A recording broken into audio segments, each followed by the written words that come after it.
Hey guys, welcome back to our channel.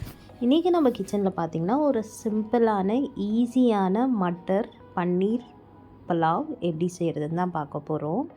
மறக்காமல் ஒரு வாட்டி ட்ரை பண்ணி பாருங்கள். அவ்வளோ டேஸ்டியாக இருந்துச்சு.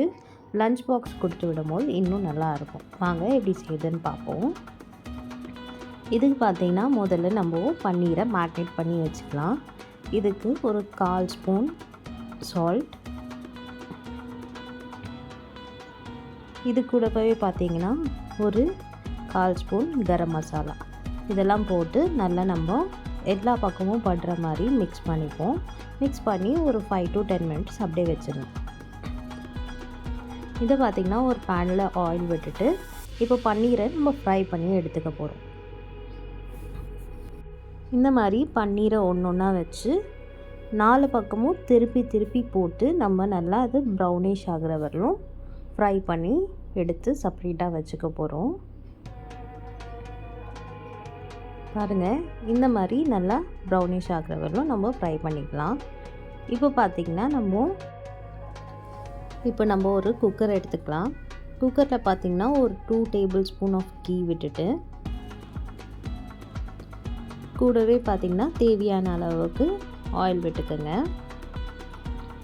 இதில் பார்த்திங்கன்னா ஆயில் நல்லா சூடாகி வரும்போது நம்ம ஹோல் கரம் மசாலாவை இதில் ஆட் பண்ணிப்போம். இது நல்லா பொரிஞ்சு வரும்போது ஒரு 1/4 ஸ்பூன் சீரகமும் ஆட் பண்ணிக்கலாம். இப்போ இது கூடவே பார்த்திங்கன்னா நான் ஒரு பெரிய ஆனியன் சாப் பண்ணி வச்சுருக்கேன், அதையும் இதில் ஆட் பண்ணிவிட்டு நல்லா மிக்ஸ் பண்ணிப்போம்.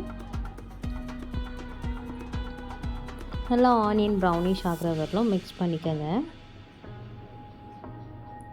இந்த மாதிரி ஆன பிறகு பார்த்திங்கன்னா நம்ம இதில் ஜிஞ்சர் கார்லிக் பேஸ்ட் போட்டுக்க போகிறோம்.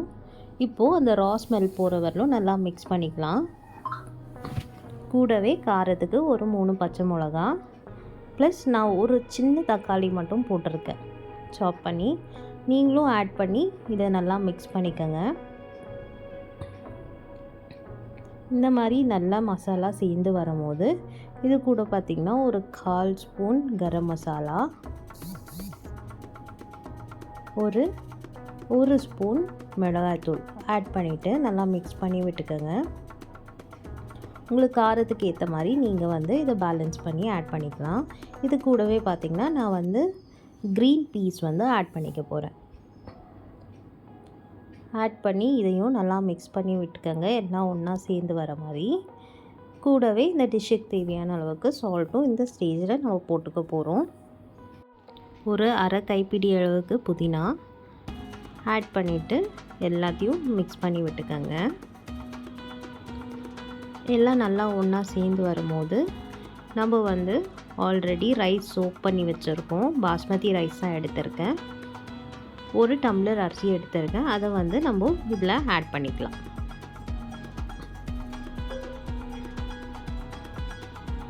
ஆட் பண்ணிவிட்டு லைட்டாக ஒரு மிக்ஸ் மட்டும் விட்டுட்டு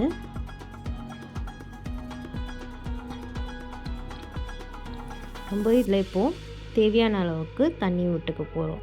தண்ணி பார்த்திங்கன்னா ஒரு கிளாஸ் பாஸ்மதி ரைஸ்க்கு 1.25 கிளாஸ் ஆஃப் வாட்டர் தான் நம்ம விட போகிறோம்.